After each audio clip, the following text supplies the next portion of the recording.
welcome to another episode of All Elite with Keeks. Happy Monday, everybody. I hope everybody had a great weekend.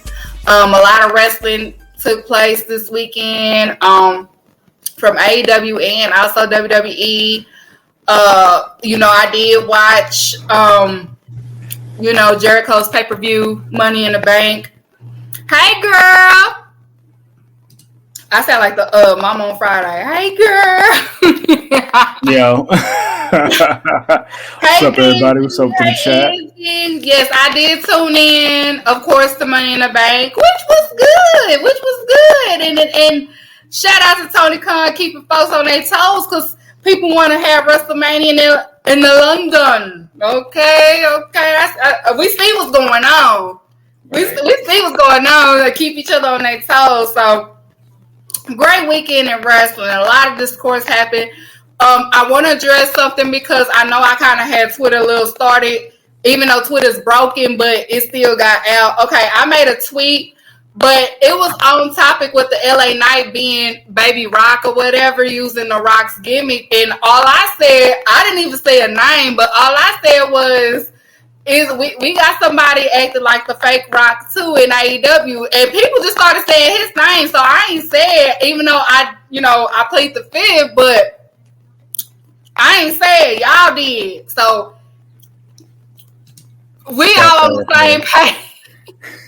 But I just say it's no shade to him at all. Like, I wasn't dissing him, or it wasn't no shade, but I was just putting out there like the Rock's gimmick is, people have tried to use it or using it in a way, but just using it as their own. Like, you could tell they using a little bit of the Rock with LA Knight is just a little bit with his own twist and his own personality with it.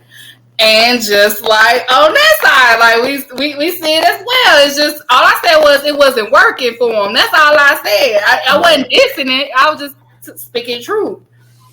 It be like that sometimes, man. It be like that. I like both of them. I like LA Knight, but I was going for Damian Priest.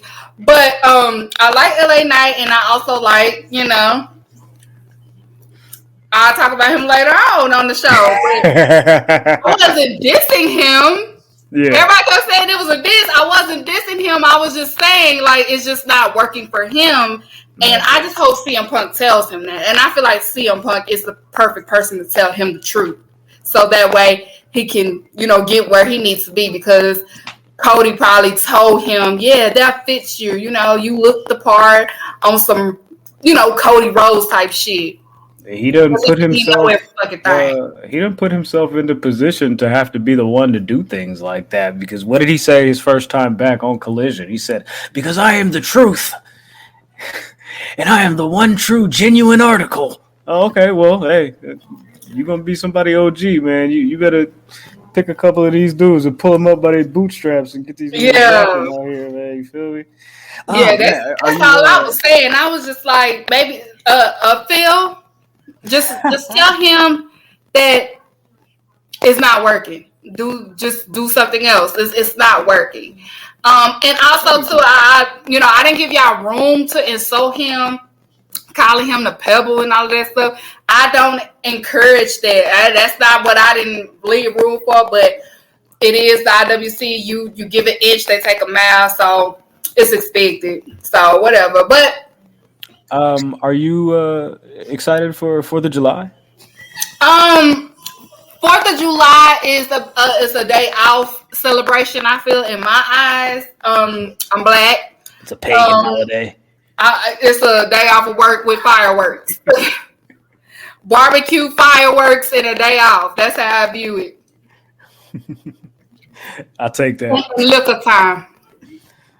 Salute to Eddie. Yeah, so y'all can turn, if you off work tomorrow, turn up tonight, because I did. But we gonna get into AEW, of course, AEW content. We're gonna get into some Collision, Dynamite, Rampage. If you new here, again, I switched my whole flow up, and I do it how I do it now. Goofy of the Week is out now because, it's just too much. It's just too much. And then, people still in the stilo. So I just had to switch it up a little bit, okay? So we're going to get into AEW. We're going to get into Dynamite and Collision. So we're going to pop it off with both of the openers. Dynamite started off with Pitbull Ishii versus Moxley. And then also on Collision, you had MJF versus Kip Morris. And, of course, follow up with the MJF promo.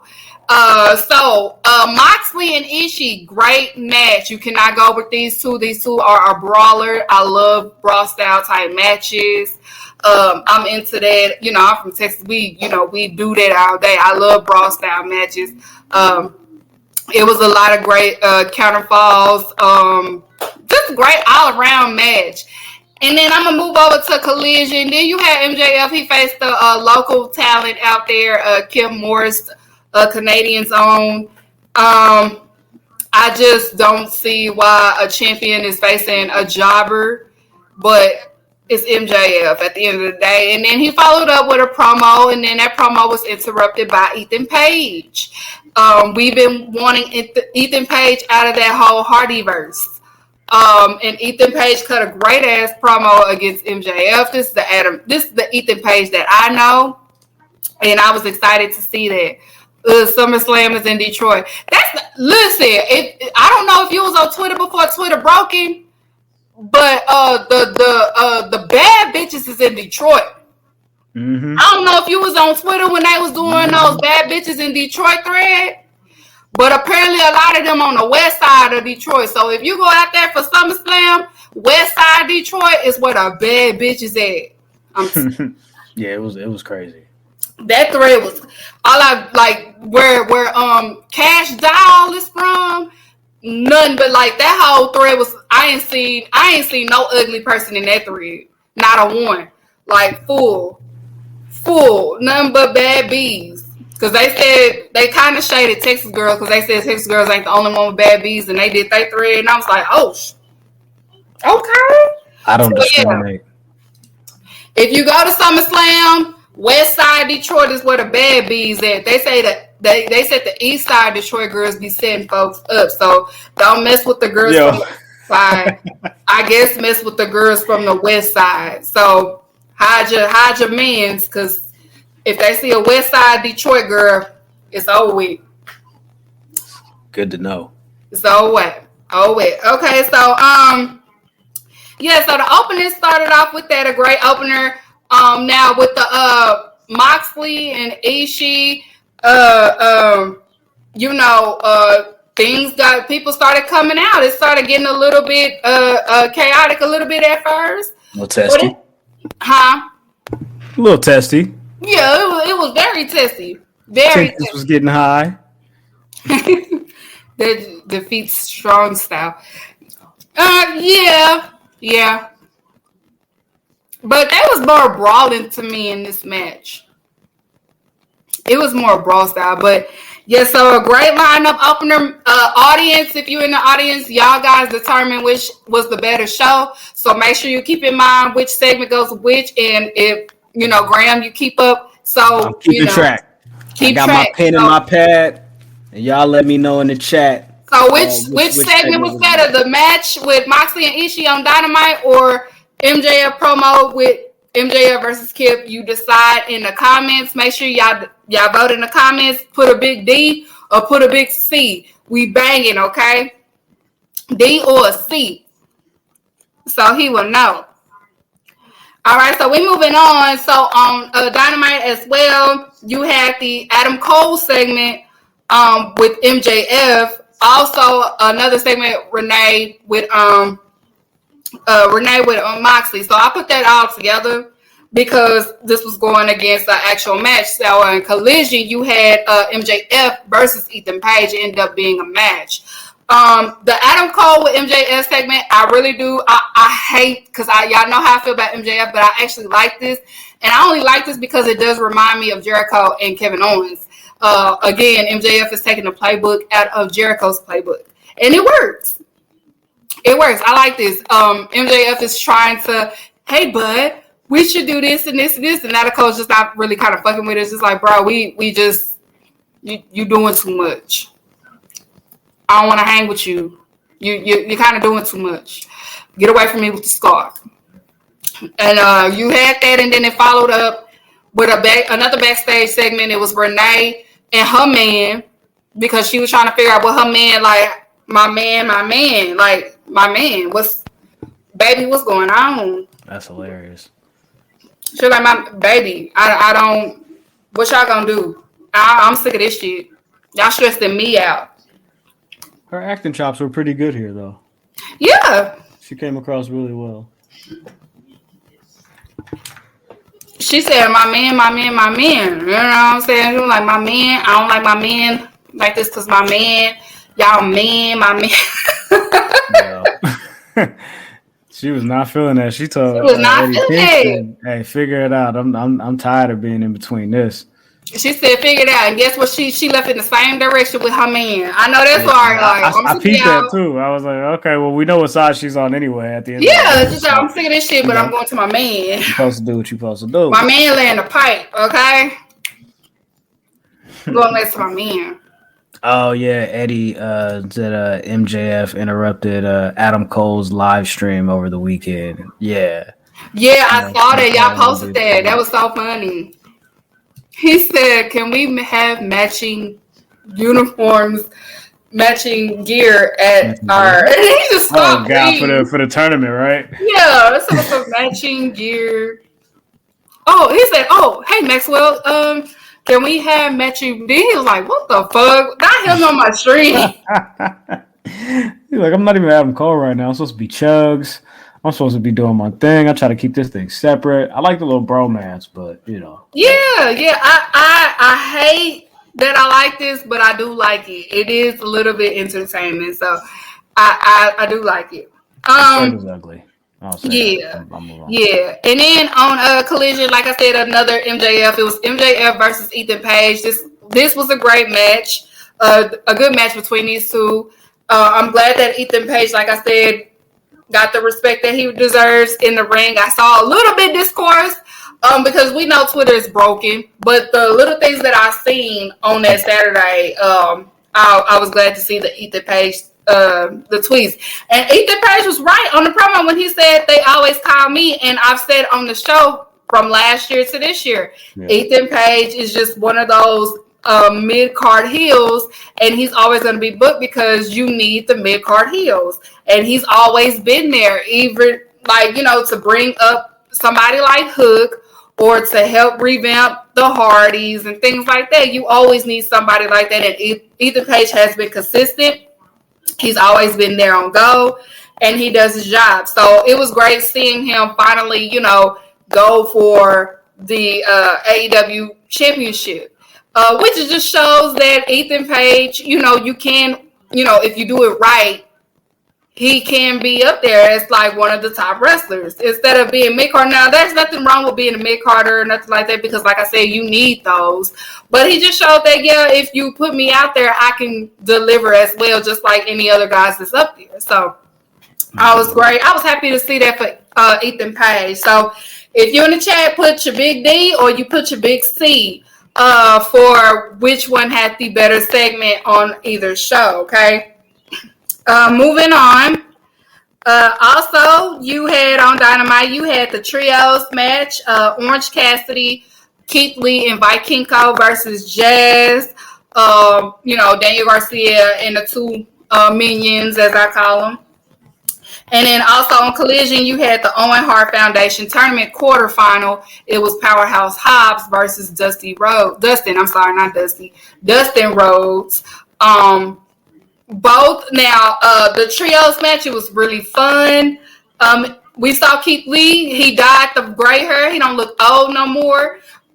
His hair is back black, and he actually delivered. So I guess he heard the talk on Twitter. He saw it, and he delivered. Shout out to Vikingo again, getting more TV time. I like when the world see him, that y'all finally see him and things like that. So shout out to him. And then Orange Cassidy, you cannot go wrong with Orange Cassidy. But also I want to say shout out to Daniel Garcia because Daniel Garcia is he needs to be taken seriously as a in-ring wrestler because he does a wonderful job in the ring, and he also delivered as well. But that stupid ass dance, I cannot stand that stroke dance that he's doing, like he's stroking. I can't deal. You don't like the dance? No, it's just like, why does he do this? But I get it because he's a sports entertainer. Lashley has just been, and Garcia's just dancing amok right here. He's dancing amok. He does the pump, the stroke dance. He did it on top of Keith Lee back. Keith Lee, I can't believe you let him do that, but that was pretty funny. Yeah, that was funny, but yeah, so Keith Lee, he took the pin or whatever, and they ended up winning the match. So great trios match. It was very fun, and then also on Collision, like I said, it was the Owen Hart semifinal. The quarter semi, but it was Powerhouse Hobbs versus Dustin Rhodes, and we know that this is Dustin Rhodes' last year in wrestling. He just want to go out with a bang and things like that. He's a great teacher, phenomenal coach. He did put up he's always been the better wrestler than his brother. He's always been the better wrestler to me, in my opinion, the better Rhodes in ring wise. Great match with him and Powerhouse Hobbs. He made Powerhouse Hobbs look strong while also not looking like a jobber at his age. Dustin Rhodes will always have like a special place in my heart as a wrestler because he's a great wrestler, especially in his prime days. He was, in my opinion, the best Rhodes as a wrestler. He might not have the same popularity as his dad, but as far as a better in-ring wrestler, he's better than his dad and his brother. So, great match. Of course, Powerhouse Hobbs ended up taking the W to move forward on the bracket for the Owen Hart tournament. But yeah, so like I said, if you in the chat, just put your big D's and put your big C's on which one was the better match for that segment. Let me know. Yeah, let him know because he's taking the tallies. Yeah. Also, moving right along, we had Dynamite. It was a Hangman Page and the Bucks backstage. They was confronted by Dark Order. And then on Collision, you had Miro versus another Canada's own Anthony Henry. Now, the Hangman and the Young Bucks and the Dark Order confrontation is interesting. Dark Order is just like, you was with us. We was there for you at your low. And then now you back to how you want to be. You're back with the people that made you feel low. I know a lot of people can relate to that. You know, people use you. You know, we there for you when you down. We the real ones for you. And then you get back on your feet and you leave us to the people that left you on the ground. I know if you in the chat, I know y'all felt that.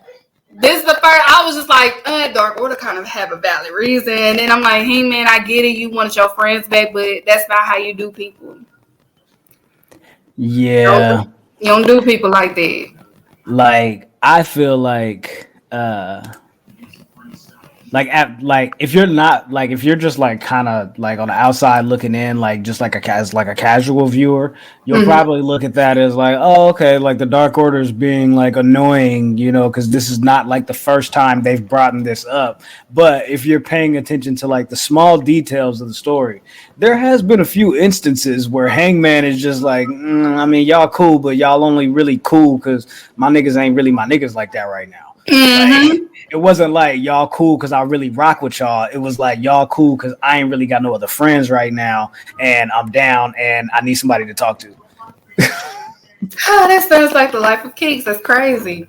Damn, that sounds like how I do bitches. Anyway. Just saying, you fuck with Keeks when you're mad at people, and then when you get back right, it's back but Keeks. I get it. I'm Dark Order right now. I get it. I'm Dark Order right now, but I get it. So yeah, so Dark Order was just like, since you want to be funny, you can catch these hands. He was like, no, I'm serious. Like we're not here to like be your friends. We're here to fight you. We want a match. Even Uno tired of this shit. He was just like, we gonna get down because you ain't gonna use us like that. We gonna get down. We was there for you. We held you up when you won the fucking championship. We was there. That's when you ain't had nobody, we was there. We almost made you the leader of the order. You ain't want it. True. So yeah, and then on Collision, Miro again, debuting his, to build back the rank because Tony Khan said they are bringing the rankings back. So he faced another local talent, Anthony Henry. Squashed that man. Rest in peace to that man. In front of the hoes, in front of the bad bitches. So rest in peace to that man.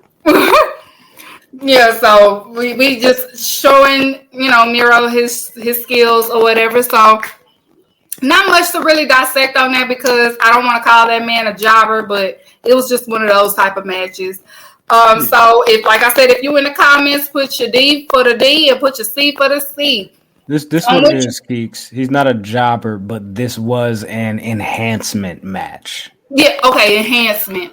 Yeah, this was an enhancement match to enhance the character of Miro and continue to spotlight him as you said. This is his return, and we'll see. Yeah, how this enhancement. Mm-hmm. Yeah, there you go. It's an enhancement match. I'm gonna start saying an enhancement match. All right, so this next one, okay, on this next Dynamite, it was Jungle Boy Jack Perry's promo versus Collision Christian Cage promo. Okay, so we had these two going head to head, which is definitely funny. Jungle Boy comes out and he's wearing his father's jacket, Luke Perry's jacket, which is very cool. He came out wearing that. He got the shades on. He got his hair in his ponytail. He's telling y'all to shut the fuck up, singing singing his theme song. Now, I know that everybody was making fun of Jack Perry and his promo, but y'all also have to remember that Jack Perry says that he has major anxiety when it comes to promos. He starts sweating and his mind goes blank. So I'm going to give him a few chances, because this is the first time in a while he's cutting a promo like by himself with no type of guidance. Nobody's in the ring. It's just him. And he went out there and you can tell that he was nervous. I could tell that he was nervous to do this type of promo. And he really tried. So I'm just giving him a chance. Be patient. He's going to get to where he needs to go. You could tell that Christian is influenced him a little bit with this promo, because the swag was like Christian. His aura was like Christian. And even when but Hook came out, he did that whole backstage segment just like Christian did with him. So we could tell this is Mike leading up to a reunited with Christian and Jack Perry. It's just, let Jack Perry, give him a chance, y'all. Like, not everybody starts out smooth. Like, it was a point in time when MJF was a good at promo until he started getting annoying. But y'all gotta remember, he started off really green until he was paired up with my GOAT. Okay, so people have a rough start. This is his first time being a heel, so you can tell it's in him. He's the son of Luke Perry. And Luke Perry was always a fucking villain in anything he played on. So you can tell that it's in him. It's just once he gets more work and he's able to kind of calm his nerves, it will be where we want it to be. So just give him a chance, y'all. Just let him get there. Jack Perry, it's in you. It's in you. You know your daddy is. It is in you. Find it. Practice it. If you got to practice it in front of Christian, do that shit. Because it would have been there, but I could tell that you was nervous. It will get there, because this is just like how Dominic was when Dominic became heel. Nobody wasn't feeling it, but now he's like, he can't even get a word out. I have a question. And I don't say this to be like disrespectful to try to cause a stir. Like I'm genuinely curious, like because you mentioned that you could tell that he was nervous. I could also tell that he was nervous when he was cutting this promo. I didn't necessarily enjoy it, but I also am very aware of his anxiety issues and shit like that. Do you think that he wore his dad's jacket because like he thought that was a cool thing to like present as a heel, or because maybe he just needed a little something like a motivation, just kind of like to have a piece of like maybe his dad with him as he was like going down this new journey and path in his career, trying to present a different type of character? I think it was both. Yeah. Okay. I really do think it was both. It was probably one of those like, if he was here, he will help me, but he's not here. So let me, because your mom can only do so much. I know that he's his godmom, I can't think of her name, Tori, that was on the show, not out Beverly Hills. Oh yeah, with him. I know that. She works with him a little bit. It's different when you have people work with him, but I know you will want the feeling if he was here and things like that. So I think it's really both. For comfort and also to just like get it out there. That's a great question, Graham, because nobody really thought of that. I don't think I heard nobody say anything like that. So that's a great question. Great question. And I really think it was both. But keep wearing it if you have to. If you gotta keep wearing it, just keep wearing it. And I want to say that's his shades too. Maybe. I think that's his shades as well. So if you gotta wear your dad's stuff, wear your dad's stuff. If he ain't gone, he with you. He in you. You can do it. Okay. Now moving over to Collision Christian Cage promo. Now that shit was funny because they was trying to interview Luchasaurus, but Christian Cage was like, got the belt and shit and took the mic. And then he was just like, if you want this belt, you gonna have to step to him. But I got the belt. This is my belt, but he's fighting it. I like that. Right. They said, and Christian, why do you have the belt? Because he's fighting for it, but it's my belt. Duh. Tell me. And then you got fucking Sean Spears trying to challenge Luchasaurus, and Christian kept cutting in front of him like, no, you talking to me. You're not talking to him. I make the decisions. You talking to me. Well, I'm talking to the CFC Championship. Yes, you're looking at him. He just fights for me. And I like that. That's funny. This is Christian. This is TNA Christian a little bit right here. All right. I like this. I'm fucking with it. So, the parallels between Jack Perry and Christian Cage. Now, I want to even take it back further, because when Christian Cage first started out being on his solo shit, even after him and Edge departed, and Christian Cage was going on this heel turn, y'all gotta remember, he wasn't the best speaker as well until like he had to find his footing a little bit, and then once he found his footing, the ball was rolling. And it's kind of similar to Jack Perry a little bit. So the similarities is there, because Christian Cage, you could tell he was a little nervous and stuff like that, because, the audience back then was ruthless compared to what we got right now. So the parallels is there between Christian Cage and Jack Perry, and I think Christian Cage sees something in Jack Perry. He sees his younger self in him too, as far as like his career and stuff like that. So they ended up pairing Christian Cage up with that's when they started pairing him up with Diamond Dallas Page, if I'm not mistaken. When they first did the Raw and the SmackDown roster, and Christian had to be a heel. Remember? No, when they did the first roster split, right? When they did the first roster split, and he had to be paired up with Diamond Dallas Page a little bit, and that kind of helped him be a better heel, because he was trying like solo, but it wasn't dissecting and it wasn't transferring with the fans. But you can see the potential in Christian, but you know, at that time, people was just so Edge is up next. That's hella funny. I think when Christian, when he became the IC champ, that's when shit started taking off for him. And I think, because I remember that Mania when he slammed the door on fucking Molly Holly's face and shit like that. Oh. That started kind of building up for him. Yeah, he was an asshole for that one. He was an ass. Like when he became the asshole, then that's when shit started to work. So the similarities is there. So Jack Perry, I will give it by All In. That's when people will really just start fucking with him as a heel. When people when he'll start winning over folks as being a heel. Yeah, I don't think because for me the promo and the words didn't necessarily connect or work. Right. But when Hook came out and he had to run.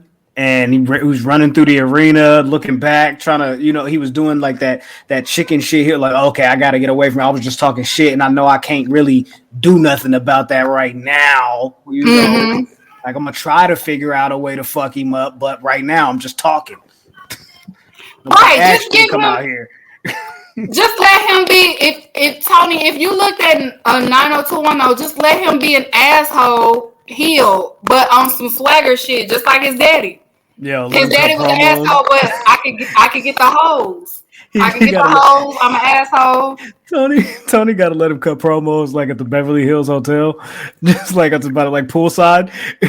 And then you mention your girl. I mean, I would think pair Anna Jay up with him. Just do it, bro. Just pair Anna Jay up with him, and it don't have to be like Taya and Sammy. It could be on something totally different. Yeah, I'm with you. Just do it, man. It could be totally like they don't have to come out kissing and shit. Just it could be something totally different, but it would work if she was around there. Like I'm with the baddest bitch in AEW. Like you could do something with that. You know what I would like if they did like if they weren't like annoyingly like what's the word? Like Sammy and Tay with like the PDA, the public display of affection and all that. But if they were like just super annoying with like cute nicknames and like just being extra like just extra in each other's face, like touching each other's nose and all types of shit. Be like I would enjoy that. I would enjoy that. Yeah. So before I go into like the main event, I do want to say because it was nothing paired up with it, but on Collision you also had Andrade cut a promo, and then of course House of Black, they got his mask and he won his mask. So that feud is going to continue. Andrade didn't mention who he has. He said he has help. We're assuming it's going to be Roosh, because Roosh said don't believe the lies. That's what he said on Twitter not too long ago. So yeah. Never know. So I just wanted to throw that in there. There was no segment paired up, but I did wanted to bring that out there that, Andrade did. He want his fucking mask back. You don't steal a fucking Mexican named mask. You die. I want one of them La Sombra necklaces. That chain is hard as hell with the mask on. I'm like, that's fire, bro. That's fire. Yes. That's fire. But I ain't got just 20, 30K to just drop on a nice little piece like that. But it's all good. It's all good. We can always go on Amazon. Yo. We can fake it till we make it. We can fake it till we make it. Just rub it down with some alcohol so your neck won't turn green. You feel me? There you go. There you go. You gotta, I'm with you. If I show up on Wednesday with a Jesus piece or something, don't look at me crazy. Don't look at me crazy. Just know my Amazon Prime is doing what it's supposed to do. Or you can be like some wrestlers and spend your whole check on a chain. You know what I'm saying? Hey, GoFundMe coming next week. It's hard to get these bookings out here, They be lying. My house burned down. I need a GoFundMe. I'll be like, you ain't had no house insurance? Okay. Mm-hmm.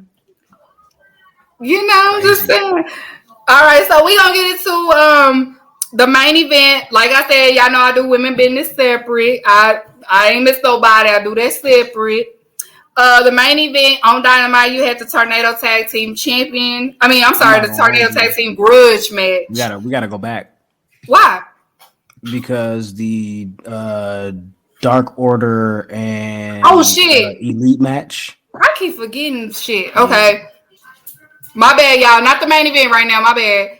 But shit, I did have it down. That is crazy. Dark Order and Elite. Yes, the Elite. Ricky Starks and Juice Robinson. The Elite, Dark Order, and then also on Collision, another Owen Hart quarter final match. It was Ricky Starks versus Juice Robinson. I'm sorry, y'all. But so on Dynamite, the Elite versus Dark Order. Great match. A lot of shit happened. It was a lot of shit that happened. Like I said, it was a story within the story within the story. Of course, Hangman Page did not want to fight them. But Evil Uno, you know how Evil Uno is. I don't give a fuck about none of that. And, he's... Bam. We gonna fight. We fighting today. I don't want to see it. I don't want to fight these. No, fuck that. And the Young Bucks was on the same shit too. Like, fuck that. I'm not your real friends anyway. Fight them. They lame. Fight them. They lame. They want to fight us. Fight them. What is you? You don't want to fight them? Who cares? You use them anyway. Fight them. So you had that. And then, of course, they ended up taking the L. But then you had BCC come right back out to jump them. Eddie Kingston tried to come out there. He got jumped too. Yeah. And then Dark Order.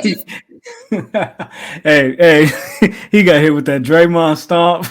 As soon as he tried to roll in the ring, Mox was like, nah. Claudio did him so dirty. Claudio said, "Stop your bitch ass.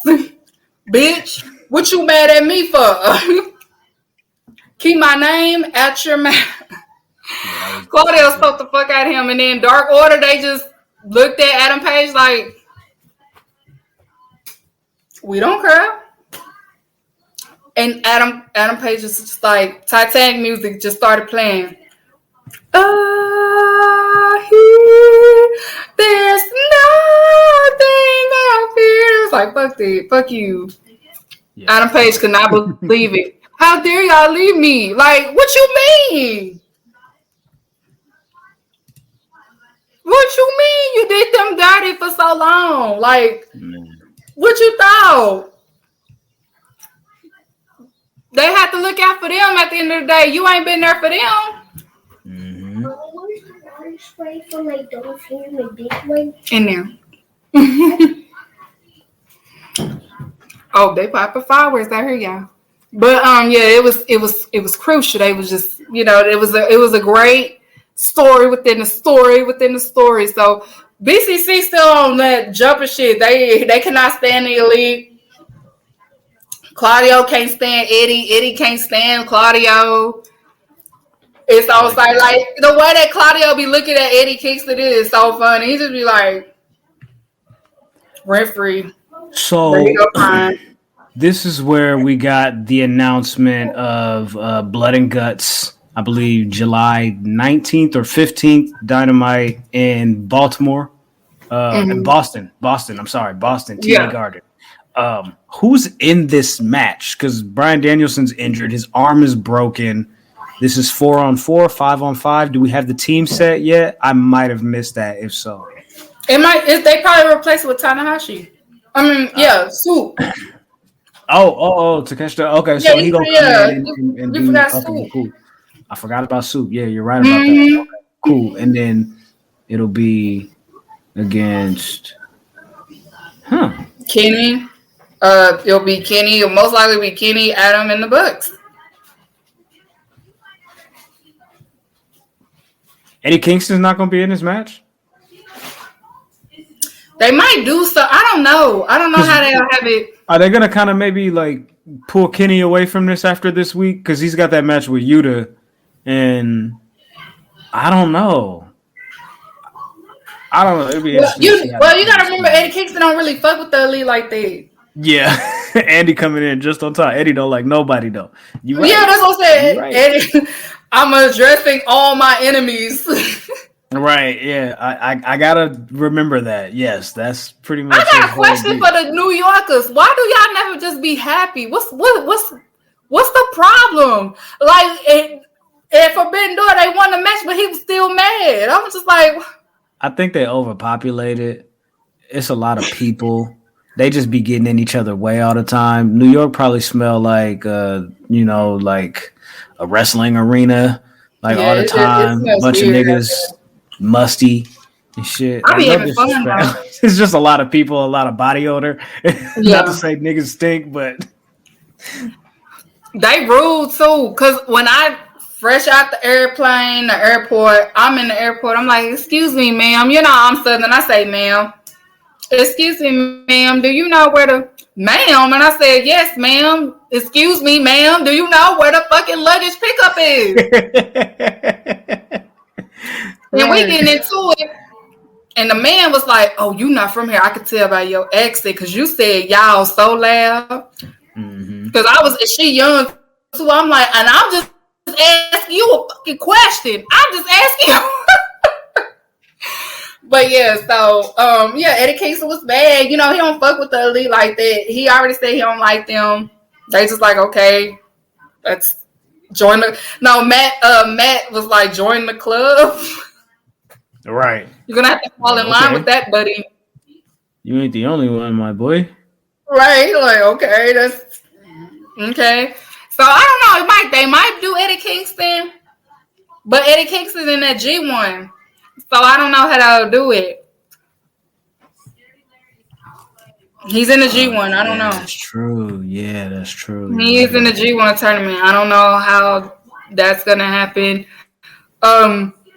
I see a lot of discourse about Eddie because how he looks, it doesn't look like he's a good wrestler. He is a good wrestler. It's just, you know, he, like he said, he was just like, what you want him to do? He ate while he was recovering after surgery. Yeah, man. He said, I had ice cream. What do you want me to do? Right. You feel like, what you mean? You feel me? I dig it, though. Yeah, Eddie just, you know, he got the Papa weight going. It happens. I'm not gonna shame him or nothing. I'm like, and my mom always said it. I ain't got nothing nice to say. Don't say that at all. But I like him. I respect him. You know what I'm saying? He reached out to me and stuff like that. But he, like he said, he just when he was recovering, he was eating. That's called happy weight, Keeks. Right, it's happy weight. He was getting his chopped cheese and he was getting his ice cream and whatever else my fellow Puerto Ricans eat. You know, that's what he was doing. Turn up. And listening to DMX. Eating his ice cream, listening to rap, and looking at wrestling, I guess. Turn up. So we had that match and that announcement versus this Owen tournament match with Ricky Starks and Juice Robinson. Okay, I want to talk about this match. Okay. Mm-hmm. It started off, I don't know, the communication was not there a little bit. I don't know what was going on, but they did easily picked it up. They picked it up a little bit. And then it ended up being a good match towards the end. Ricky Starks ended up picking up the win. He's moving forward in the Owen Hart tournament when she's going to face his former partner, Hobbs. Another pass coming back. So that's going to be interesting.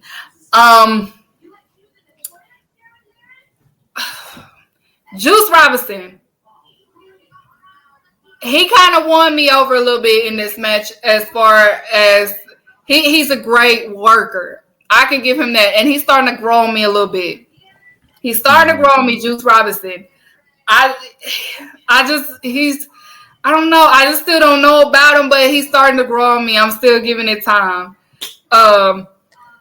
Maybe it's the whole reggae and stuff like that. I don't know. You know what it is for me when I see Juice, I don't see like this explosive 5-6-star Meltzer rating in-ring performer, but I see somebody that goes out there and gives it 100% effort every time. Like whatever he can do in-ring character work, like he's working all of that into one, and he's trying to get the match over. He's trying to get the program over. He's trying to get his opponent over. And so that I can appreciate from him. He's been growing on me for like the last couple of years. Like I really enjoy his work now. I think he's really like with this Bullet Club Gold thing, I think he's really going to like be able to come into his own in AEW. And that's something that he didn't necessarily have his first year that he'd been there. Yeah. That's totally true.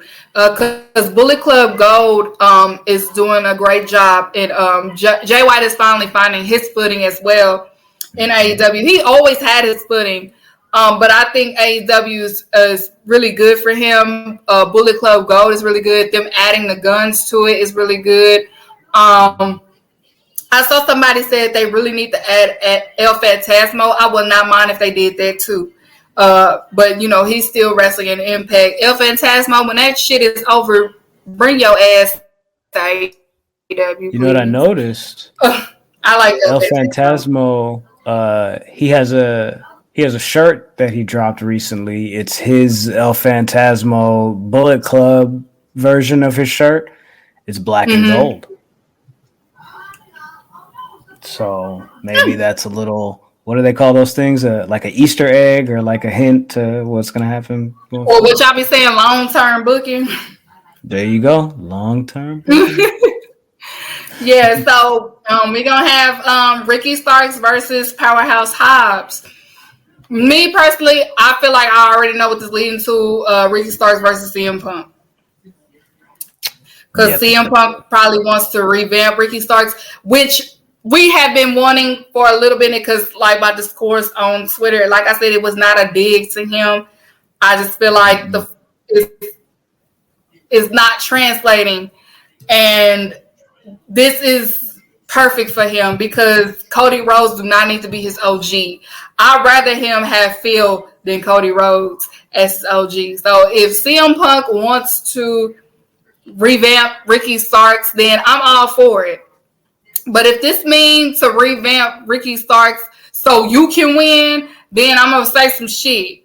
I'm going to be like, oh, okay. He's going to lose. Punk is going to lose. He's already touched the trophy. And he's a big hockey fan. Mm-hmm. And, you know, there's like a big, what's the word? It's not a... whatever the urban legend is, you know, like you're not supposed to touch the trophy before it's actually yours. Right. You know what I'm saying? Like, so that's what I think he was foreshadowing there, that he's not going to win because he touched the trophy too early. Right. Very much so. The Stanley Cup. There you go. Yeah, so like I said, if you in the chat, make sure you put your big D's and make sure you put your big C's. I'm sorry I messed up that segment, but you know, I be moving, but we gonna now get into the main event. Appreciate y'all. Vote on this last segment, y'all. By the way, Ricky Starks and Juice and the Owen, or the Elite Dark Order plus the Blood and Guts thing. Yeah. So main event time. On Dynamite, you had the Tornado Tag Team Grudge match. It was the Painmaker, Chris Jericho, and Sammy versus Sting and Darby Allin. Another fun match for me, main event.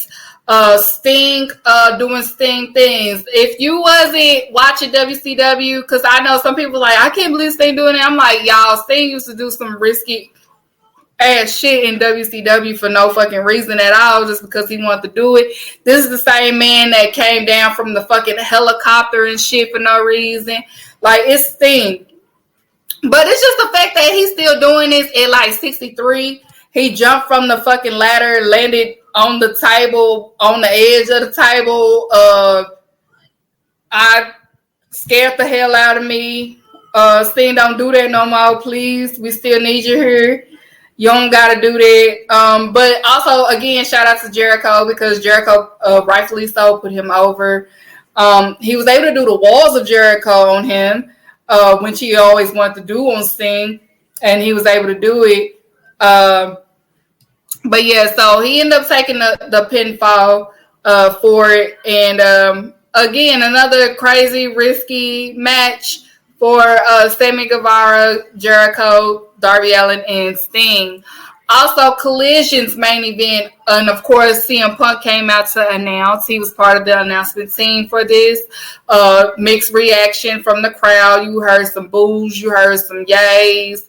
That's going to go on for a while because, you know, there is no AEW without Elite. Always remember that. But you had Samoa Joe versus Rowdy. Great match. It's giving ROH. Yeah. It gives ROH the entire match. Samoa Joe put that man in the dirt. Samoa Joe put that man in the fucking stretcher. Like, he ain't playing with CM Punk. Like, he basically gave a warning to CM Punk. Like, I'll do you just like I did this man. Yeah. And worse. So we getting Samoa Joe advances in the Owen Hart. It was another quarterfinal match. So we're going to get Samoa Joe versus CM Punk. And then you got Powerhouse Hobbs versus Ricky Stark. So it's going to be some great matches for this this tournament. But, we can tell where it's going to go. But yeah, so because Collision had the Owen Hart tournament matches, we were supposed to have one on Dynamite, but the person wasn't, I'll talk about it on Women Business. But yeah, so if you in the chat, which main event was better, the Big D or the Big C's? Big D or the Big C's in the chat for the main event. That's crazy. All right, so I'm gonna skim through Rampage. I'm not gonna dissect too much from it. If you want to go further in detail with Rampage, make sure you tune in every Wednesdays on live to Public Enemies. They do talk about all the promotions, all the events that took place, or you can always catch the other pro AEW contests as well when it comes to Rampage. I only just skip, just say who won and who didn't and keep it moving because it's too much content, okay, for me. You know what I'm saying? And I also want to, the demo chart came out for Rampage. Shout out, the Luchadors is saving fucking Rampage because this is the third week, and every time a Luchador is on Rampage, they make another a quarter record for Rampage. So shout out to the Luchadors. Lucha is saving Rampage. Yes. Yes. They could just, that first hour of Nitro was really successful. Mm-hmm. They could just put a bunch of dope ass matches, car crash type lucha libre shit on Rampage and just let them cook. I don't care if it's AEW, if it's ROH, I don't give a fuck if it's New Japan. I don't give a fuck. Let them niggas go crazy. The Luchadors is saving Friday night Rampage. So shout out to the Penta, Commander, like all of them. Every time they're on Rampage, it meets. So shout out to the Luchadors. Y'all said Luchadors they meeting the demos for the Rampage. They getting it. I don't give a damn if it has to be 400,000 or 500,000. They meeting that shit. So shout out to the Luchadors. They saving Rampage right now. But on Rampage, of course, they popped out with the opener ROH World Championship match. It was Claudio versus Commander. Claudio ended up taking the win for that. Then you had Shawn Spears versus The Blade. Shawn Spears ended up taking the win for that. But shout out to The Blade. Like I said, Butcher and Blades are good workers. And they are very essential because you need those solid workers to help present you because, Shawn Spears is back at AEW and stuff like that. So shout out to Shawn Spears. He unblocked me and we on good terms. So I don't have to speak bad about him now. Also on Rampage, we saw an appearance with Johnny TV. This is like his 7th name. He was Johnny Mundo, Johnny Impact, Johnny Nitro, Johnny, like he was Johnny every fucking thing. Now he's Johnny TV. So yeah, you got Johnny TV, QT Marshall versus Hardy Party. The Hardy curse, Matt Hardy and you're I do want to say I love the Hardy Boys. They were part of my childhood. They made their stamp in the tag team division. They don't need to be on TV anymore. It's not working. Maybe Matt Hardy can help the tag team division behind the scenes. But as far as him being one of the best to kind of help, he's one of the best. It's just not working. I'm sorry. And I be having faith in the vets and stuff like that, but he's just one of the ones that's just not working. It's not working. So just have him behind the scenes at this point. Because him taking TV time from others that can be on TV is just not working because it's just not translating. We tried. They done tried everything. It's just not translating. And I'm not saying it with no disrespect at all because I do love Matt and Jeff Hardy, but it's just not translating. So they don't have to be on TV anymore. Just retire. Give them their retirement match. Shut up. Somebody you don't like fun. Just give them their retirement match against the Bucks. Close the curtain. Because it's not translating on TV. Like Billy Gunn is translating. Chris Jericho is translating. Sting is translating. Christian is translating. You know what I'm saying? The beds are translating. Jeff Jarrett is fucking translating. They are translating on TV. Matt Hardy is just not translating. And it has nothing to do with him. I think that he will work better if he was like a coach of the tag team division in AEW to kind of help revamp it and give the advice and things like that because he is essential in the tag team division and wrestling.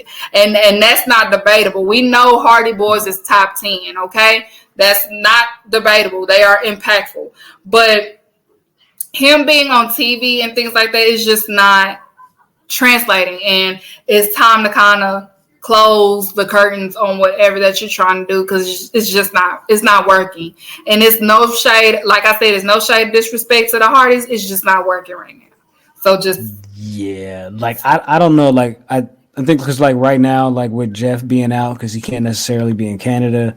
And they did the whole thing writing him off. They want to try to do this one last run again for the 8th time because they never seem to go right. And they want one to catch and, not end badly. And so they can walk off into the sunset. But it's like, that's not really how life works. So they just got to kind of figure out what they're going to do with it. But they've, like you said, they've kind of done all they could do, especially with a character like Matt Hardy. Like they've put him in every situation you could possibly be in. Like they had him in matches with Sammy Guevara. They had him in the TNT title picture. They put him with this group, with that group. This nigga had his contract. Now he has Ethan Page's contract. The other niggas had his contract. The firm had his contract. It's like, at what point do you go to your actual boss and say, hey, bruh, Tony Khan, why you letting these niggas step in on my money? Yeah, and even when he came to AEW, he came in with his old gimmick, and it was just like, that's not working. They did that too, yeah. And they tried it like months ago with the broken final deletion of the firm. Yeah, they tried to do like he was even in the. Now I can't say him being a part of the Stadium Stampede, it worked, and that was probably one of my favorite ones. But even after that, it was just like. Yeah. I don't know, bud. We done tried everything. So maybe just have Matt Hardy as a coach. Or you can have him as a manager per se. He doesn't necessarily have to be in the ring. Or just have him as a coach. I just say just have him as a coach or try to have him as a producer. Because I feel like he has good ideas, but it doesn't translate well when it's just him, like if he's a part of it. So just get him behind the scenes. Damn, like your ideas is dope, but just not the ideas that you have for you. Like, yes. Damn. Yes, like, yes, your ideas is good. You just can't do it. I don't want to see you do it. I want to see if they can do it. I want to see Stokely Hathaway and Big Money Matt as the board of directors in Ring of Honor. I love Jerry Lynn. Yeah. But I feel like Stokely and Big Money Matt, they can either play off of one each other with him having all the money and Stokely being like, hey, man, let me hold $20 this week, whatever. You know what I mean? Or they can kind of be at odds, good cop, bad cop type thing or whatever. But I would like to see him as the board of director in ROH. I feel like that'll give ROH a little something extra because when Matt Hardy gets frustrated with a performer and there's like a heated argument, he can get in the ring. And, you know, those seldom moments where it's necessary, it can work. But I don't need an overload. If you want to be funny, if you really want to be funny, have Matt Hardy beat Eric Bischoff. Yo. I'm telling you, in ROH, have him beat Eric Bischoff in ROH. Just be funny. If you want to be petty, do that. That would work. That's fire. And just have him be like, well, what am I going to do with Tony Khan's money this week? Exactly.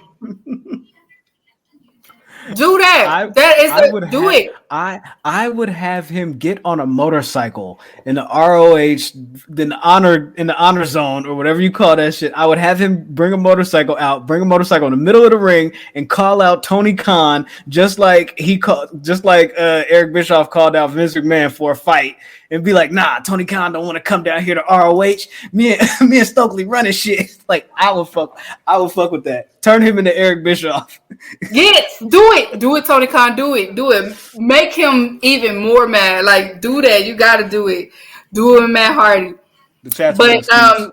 Yeah. So that was Rampage.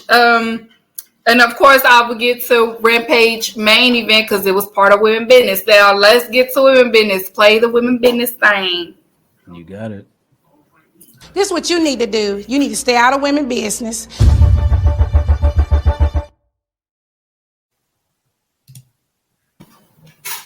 All right, y'all. We're going to get down to women business. So all the men, be quiet. Raise your hand if you got something to say. But make sure... that was Rampage ain't part of the vote. My bad, y'all. I was about to say, make sure you put the big R's. Yeah. All right, so women business. We're going to start off with Dynamite. It was supposed to be Ruby Soho versus Britt Baker on the Owen Hart quarterfinal tournament. But Britt Baker was sick. She caught the sick bug from her man. And that's usually what happened, you know what I'm saying? My man, you know what I'm saying? She was standing by her man, just like old girl with Idris Elba. He got COVID, she did too. I said, I know that's right, because that would have been me too. Yeah, my man, you gonna be trapped in his mother. My man sick, I'm sick. He was sick, and Britt Baker was just like, I don't give a fuck. I still, you know what I'm saying? Then she got sick. So that's how that worked, you know? So Ruby Soho, she ended up having a match on Dynamite with Canada's own. It was Alexa Nicole. She's out there in Canada. So she had a good little applause because it was people that know of her. Ruby Soho put that girl in the dirt, and then she ended up cutting a promo as well after that, calling out Britt Baker. It's just like, girl, that girl fake, and she faking, and she was insulting, you know, her and her relationship. Like, she running from the smoke. She acting like she's sick. Ain't nothing wrong with her and stuff like that. So Ruby Soho been on her, you know, her bad bitch shit ever since she's been a heel, and I like heel on Ruby Soho. It's working. And then, of course, in the ringside, you have, of course, Saraya and Toni Storm antagonizing and things like that. So you got the Outcast. So the Outcast take the dub on that. That was the only card on Dynamite for Women Business. In Collision, you had the TBS Championship match. You had Chris Statlander versus Lady Frost. Let me tell y'all something. I've never seen this side of Chris Statlander, but it's a scary motherfucking sight in that ring. She not playing. She is not playing with you hoes. I'm sorry. She not playing at all. Chris Statlander is aggressive. I've never seen her this aggressive. Like she be playing, but she was aggressive in this match. Like she was letting y'all know she meant business. Like she was getting in front of the camera talking shit and all. I was like, I've never seen this side of Chris Statlander. I like this confidence in her. She letting you know whoever wanted, you gonna be just like her, Lady Frost. Shout out to Lady Frost. She's a good signing. She's also a good worker as well. I want to see more of Lady Frost in the ring. But yeah, it was a great match. Of course, Chris Statlander, she retains the TBS championship. Doing a great job as a champion, I must say. Like, she is the fighting TBS champion. She's doing really, really good. And she got, shout out to the gear, because she was letting you know, hey, this is real. This is, like I said, Chris Statlander is volleyball thick. Like, you could tell she played volleyball or something. But, yeah, Chris Statlander with the Stone Cold knee braces going on and stuff like that. But she is a scary sight in that ring. So, shout out to Chris Statlander. And also, on Rampage Women Business, it was the main event. You had Sheeta versus Taya. Another great match. Another banger for the women. Taya Valkyrie, great vet. Sheeta, great. Sheeta was like, finally, I got somebody I can wrestle. So, great match between the two. Shout out to Taya. Of course, Taya, you know, she ended up losing. Sheeta ended up taking the win. But it was a great match. It was actually I would say this was a great week for AEW Women Business. Great wrestling going on. And also I want to add what's going on. Willow she's in Japan. And she will be wrestling, of course. She's going against the Stardom champion. Is it the Stardom? I think so. Can't think of the name right now. I think she's in a tag match. In a tag match. Her and Momo. Julia and one of the. I can't remember who the fourth person in that tag match is. I can't remember either. But the next day she's scheduled to defend the New Japan Strong Women's Championship against Julia. Yeah. I'll get that. I'll get the people in that match. My bad. Yeah, because Julia called her out. She said she wants some of Willow. And Julia also said she wants Toni Storm too. So she want both of them. So we gonna see. And but overall for Women Business, it was a great week. And also shout out to Athena as well. Like I said, we saw that Utami is she's in the States. She's doing a little excursion until she goes back because you know they're not gonna get rid of her. She's the future of Stardom. So Utami's out here. So you know the people on the tweets were saying we want Athena versus Utami. So give it to us, Tony. Give it to us. Did she quit? No, she's just on a break. But okay. Yeah, she didn't give. You know, he's not getting rid of her. That's his. Yeah, this is Charlotte Flair. That's what I'm saying. Like, because I saw like people were saying like she didn't quit or something was going on to where we didn't know what was really happening. But if it's just a break, everybody need a break. You feel me? Yeah, I think it's just a break. They like one of my closest. I know Lyric. She was speaking on it as well. She was just saying it was a small excursion. It has something to do with you know, Japan going through that money situation or something like that. Okay. So she just in the States for a little bit? I want to say they said she was just in the States for 2 months or 3 months. It was either or. I have to listen to Lyric. Make sure y'all follow Lyric because she's on the Joshin side. She's really informative, and that's how I catch up with things.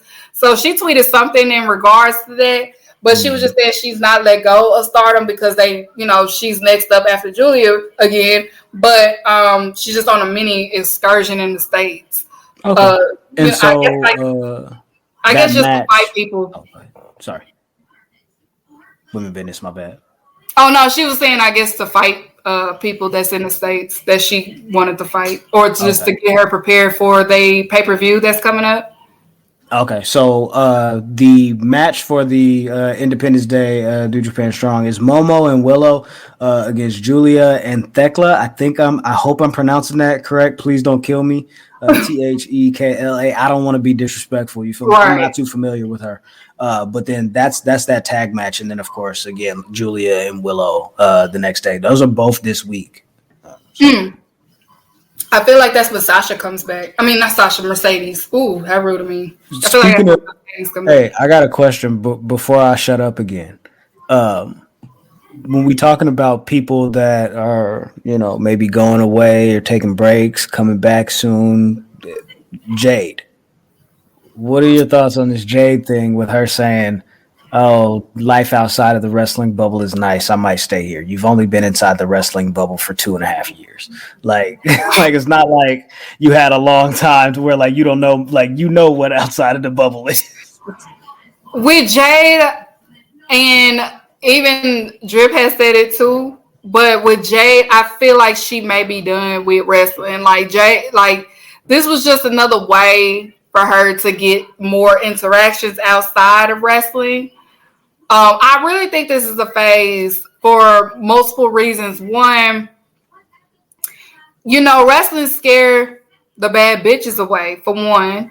Yeah. And Jade gives off the quote-unquote popular girl vibes. If this is how y'all acting, I don't want no parts of it because what I'm trying to do. So it's that, and then on top of she got what she needed out of wrestling. Now she's on these different platforms, and then of course she's part owner of a softball team and things like that. So I'm assuming that maybe she does not come back. And if she don't, it's cool. And if she does, I hope it's better in ring wise, and I hope that she has her game on. But I really think that it is a phase, and she's probably done with wrestling. This is what she wanted anyway. She wants to be in the spotlight. She wants to get those sponsorship deals. She's with Fenty. She was a model and things like that. She wants to be out there more. She's already said that on different interviews that, she's not trying to wrestle forever. So she might be done with wrestling. Drip says used it as a springboard to other endeavors. All power to her. So am I wrong, or is it too early to compare this to Cardi B being on Love and Hip Hop for a season and then spin moving, signing her record deal and going crazy? Jade, I think has that potential. But see, with the Cardi B thing, she didn't even really expect that to happen. She always thought, ain't nobody about to take my shit. I'm going to have to keep trying. And then it ended up being what it was. It ended up getting popular because of Twitter. That's true. So that was one of those, I don't want to say lucky in a spot, but it was just one of those, it just so happened to happen. It happened for Ice Spice. It happened for Cardi B.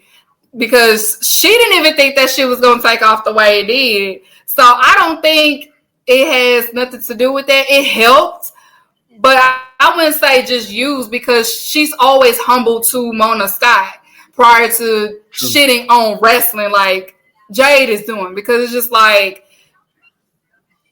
don't want to say you don't have to necessarily keep shitting on it. I get it, because wrestling is not fair to black people in wrestling and black women. I get that. And you also kind of got to play a character, Yes. And you don't want to shit on people that were your fans. And I can say so much. It's so much I want to say, but I'm not going to, I'm going to keep it cute. Yeah. But yeah, right place, right time. But I'm not going to say that people know you because of wrestling, but at the same time, wrestling helps your platform. She said that she had fans before, and that is true. But your followings went up since you became a wrestler, since you got into AEW. You have to remember, and I'm not even gonna brag on me, but I'm also in part of the SWAC HBCU page on Facebook. And when I posted her with the AKAs on there, people was like, Kiki, who is that? You know what I'm saying? You don't want to be shit on wrestling now that you're getting to where you need to go, because you never know, the doors might slam on you then, and then guess who you got to probably crawl back to. You never want to bite the hand that fed you, and you never want to leave on bad note, in a bad taste. Yeah. You can look at Miro, for example. Miro was unhappy, and then the writer's block happened. Guess where he at? Boop. You don't want to be like that. You don't want to leave distasteful, because, a lot of us was rocking with you. We might not agree with how you carried the title or how things happened, but we had your back. You don't want to just say fuck us because you're finally where you want to be. You finally able to get in the same rooms of stuff of people that you always wanted to be. You don't want to do that, because Dwayne Johnson can do that, because look at his network. You know what I'm saying? Yeah. But you, on the other hand, you're not there yet. You're trying to get there. So you got to stay humble. You have to stay humble, because like I always say, God can take you there and God can take it from you. The same way you got it is the same way he can take it from you. So you don't want to leave on a bad taste with wrestling, because you never know. You might have to come right back to wrestling to get back to where you need to go. And that's all I'm going to say. I wish her well and do you, but don't shit on wrestling, because it's stuff like this is why wrestling fans sometimes gatekeep wrestling for things like this. Like, she did what people thought Bow Wow was doing. You see what I'm saying? She did the same thing that Goldberg did. Like, Goldberg didn't give a fuck about wrestling. He was just here for the money, and you could tell. You know what I'm saying? This is kind of why they kind of gatekeep wrestling, but they do it to an extreme. Like, y'all be scaring the bad bitches when y'all do it. Don't do that. But if you gonna gatekeep wrestling, you gotta gatekeep it for people like Logan Paul. You know what I'm saying? If y'all gonna gatekeep it, do it with the right people that's actually just trying to use it for that. Like, cause at least Logan Paul is out there giving it all he got, even though he's just using wrestling too. Like, he see what happened for Bad Bunny. He want to do the same thing. You know what I'm saying? He out there trying. You see, he almost gave his whole neck to this shit on Saturday. Yeah, that shit was crazy. He one wrong move, he could have been paralyzed. Like, the only reason I was like, when they said that he was in that match, I said, yo, the only reason he's in this match is because Ricochet has an idea for a spot. That's it. Mm-hmm. Like, Ricochet has an idea for a spot. He had an idea and it didn't fucking work. So, like. And also, this is why referees hold ladders as well. I just want to point that out. Yeah. I just want to point that out. Yeah. So, yeah. But, so good luck to Jade Cargill. I want to see her win. I'm never rooting against anybody. I just, you just have to always be careful and watch how you move, because, like I said, the same way that it's given to you, it can be taken from you. People know of you because of AEW. I'm not saying like AEW made you or nothing like that, but they're going to be like, oh, you're the wrestler that's affiliated with Tony Khan. It did increase our public profile. Like, your first match was teaming with Shaq. Like, come on now. Yeah. let's be real. Yeah, it's okay to be confident, but you know what I'm saying? But don't be nasty. Never be nasty, because the same way you get it can be taken from you. And I'm not even trying to be ugly with it, but they could be like, do that Bianca Belair girl, do that? Because why are you doing that? Yeah. You don't want them to do that. You can easily be replaced. Yeah, we see it all the time. You want Hulu to call you to do a reality show about your family too. Mm-hmm. You know what I'm saying? It can be taken with you all the time, okay? As Cat Williams always say, you can be a Mustang until a fucking Rolls Royce pull up. Yeah.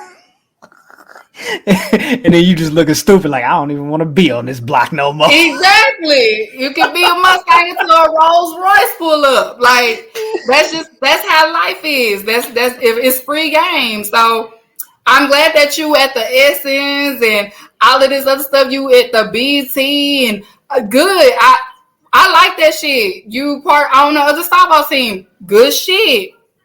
We proud of you. Do your thing. Do the fancy. But don't be nasty. You never want to be nasty with your blessings. Because like I said, it can be taken from you just like that. It can be taken from you just like that, okay? So my women business of the week is going to go to the TBS champion herself, Miss Chris Statlander. Like I said, Chris Statlander, this is something scary. It's looking scary for the girls out there. Whoever want to get in that ring and try to take her title, she ain't going down without a fight. She looking real scary. So shout out, and her popularity is rising, y'all. Like she stayed on the AEW merch list of the week. Her shit be selling. Her demos is rising. Chris Statlander is she holding on. Yeah, she holding on. She's like the fourth, because I was like, it's Britt Baker, Jamie Hayter, Toni Storm, and now Chris Statlander. Them four.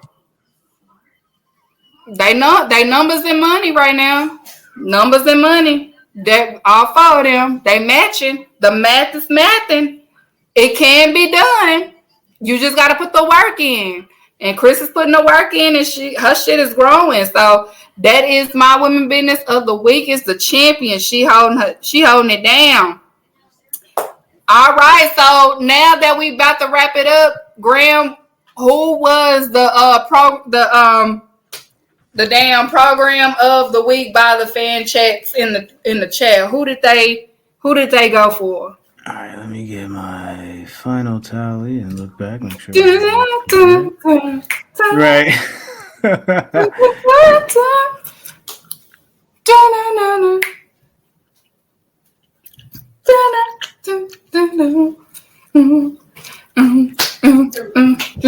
All right, so from my count here, so for the I want to be clear here, right? I want to be clear here.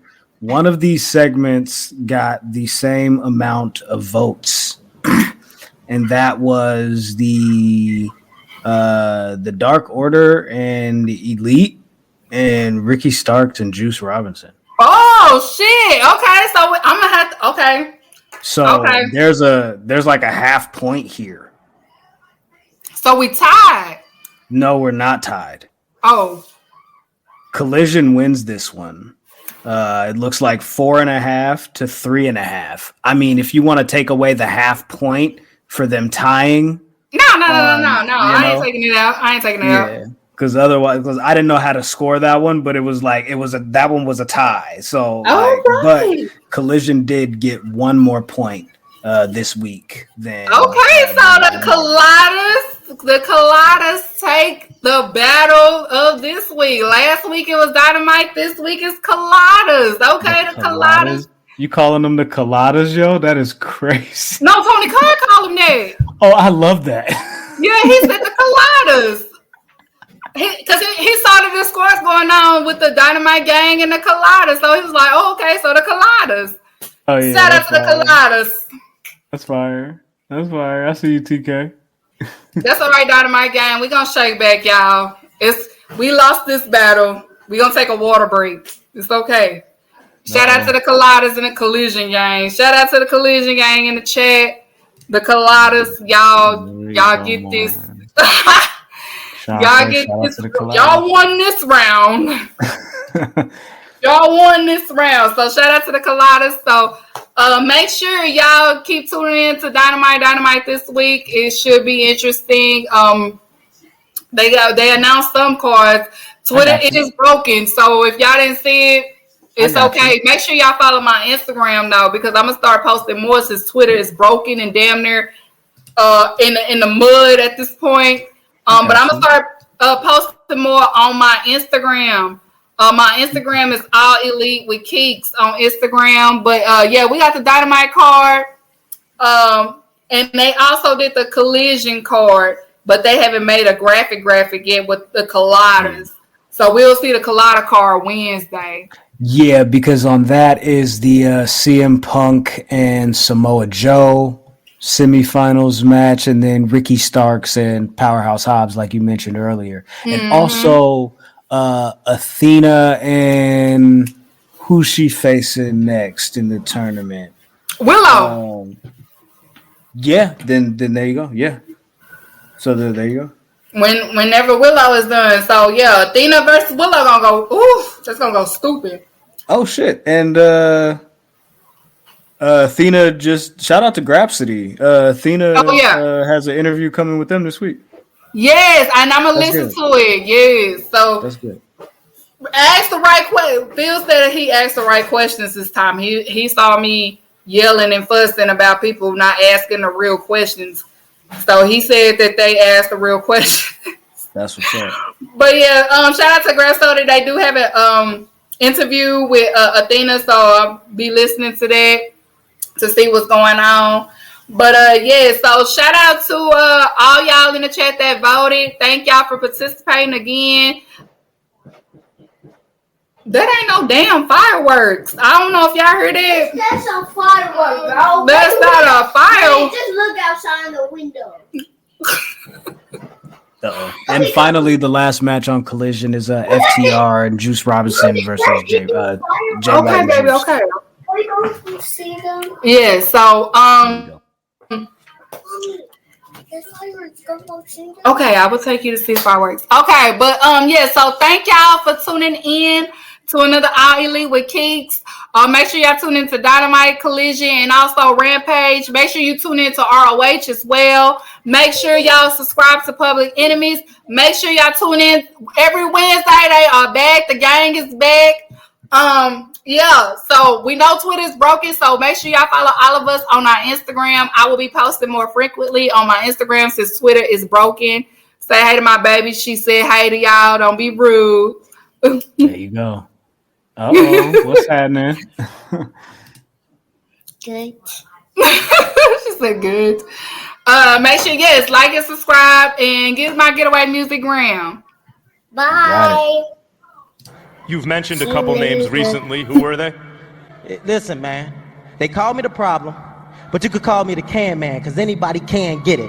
Africans, Americans, Dominicans, Mexicans.